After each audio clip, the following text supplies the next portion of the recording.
Do you want more success, more growth, more results? Then it's time for the Boundless Success Accelerator from the Modern Observer Group. This isn't your average coaching program. It's where top performers come to dominate. Weekly group sessions, on-demand coaching, a community that's got your back, and a power-packed library of tools to supercharge your business and career. No more excuses, no more waiting. Get in, level up, and start building the life you've been dreaming about. Visit us at modernobserver.com/boundless success to join today. Let's get you to the next level. We're here because free speech is under attack. We're here because people are being convinced that socialism works. We're here because people are being judged guilty until proven innocent. We are fighting back with facts. This is not a safe zone, so buckle up, Buttercup. This is the raw, naked truth.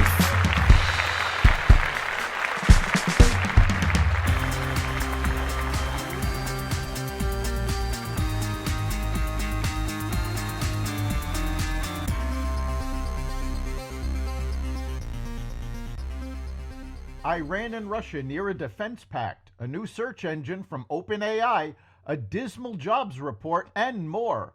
Welcome to the Raw Naked Truth. I'm your host, Eric Lopkin, and here's the news you need to know.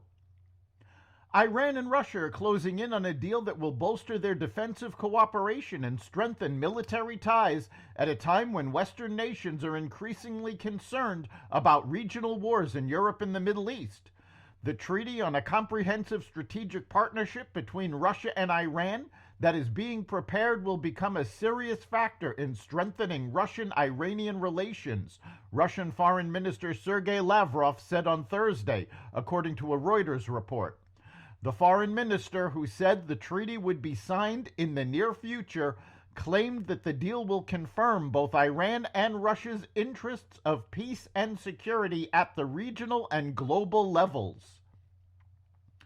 U.S. Secretary of State Antony Blinken confirmed on Thursday that 8,000 North Korean soldiers in Russia are expected to begin combat operations against Ukrainian troops in Kursk in the coming days.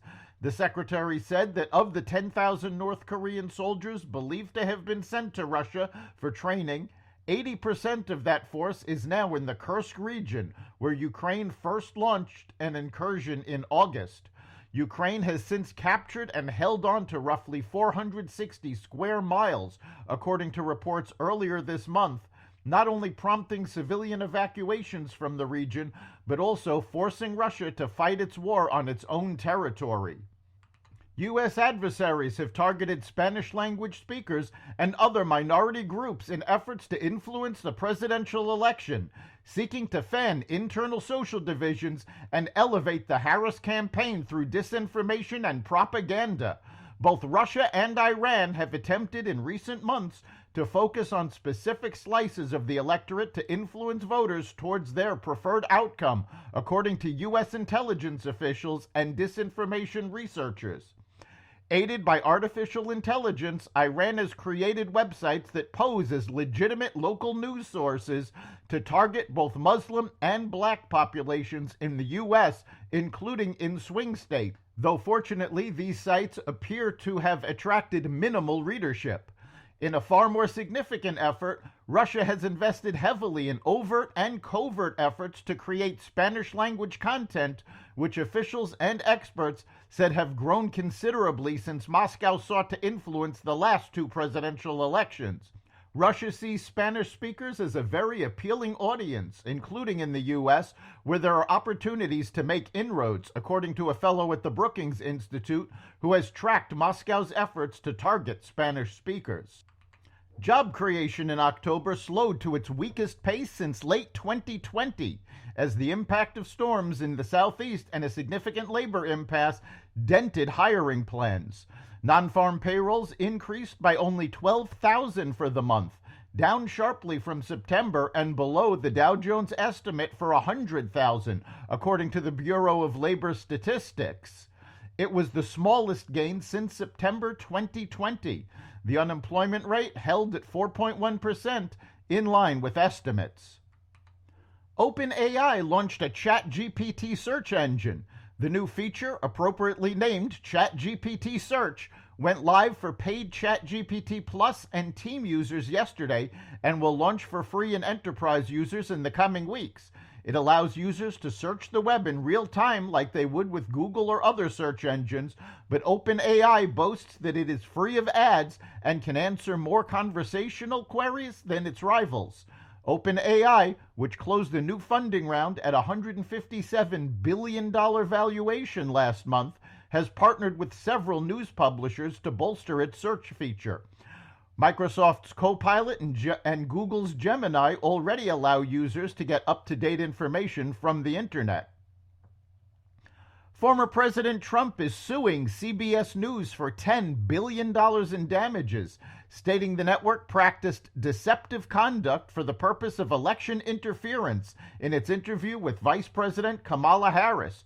Trump attorneys said the complaint comes due to CBS's partisan and unlawful acts of election and voter interference through malicious, deceptive, and substantial news distortion calculated to confuse, deceive, and mislead the public. Trump attorneys also argued the edits were done in an effort to attempt to tip the scales in favor of the Democratic Party as the heated 2024 presidential election, which President Trump is leading, approaches its conclusion. CBS News has admitted that it edited the Kamala Harris interview. The Ford Motor Company is pausing production of its electric F-150 Lightning truck for several weeks as the outlook for electric vehicles remains downbeat, with car companies confronting slumping demand. The Dearborn, Michigan automaker said Thursday that it would idle the assembly factory that makes the battery-powered truck from mid-November to January 6th. The Lightning, a centerpiece of the legacy auto manufacturer's EV strategy, has been the victim of steep price cuts and waning interest from consumers. We continue to adjust production for an optimal mix of sales growth and profitability, Ford said. The pause comes less than a year after Ford announced it was permanently cutting a production shift at the plant in suburban Detroit where it builds the electric truck. The move is also days ahead of the U.S. presidential election, where government support for EVs has been sharply debated, with Michigan being a major swing state. Automakers in the past year have scrambled to adjust plans for their EV models after finding weaker than expected demand from car buyers. That's the Raw Naked Truth. You can catch every episode of the Raw Naked Truth at xvadio.com, the Apple Podcasts app, YouTube, Rumble, Spotify, iHeartRadio, Audible, Amazon Music, and other platforms that respect freedom of speech. We'll see you next time.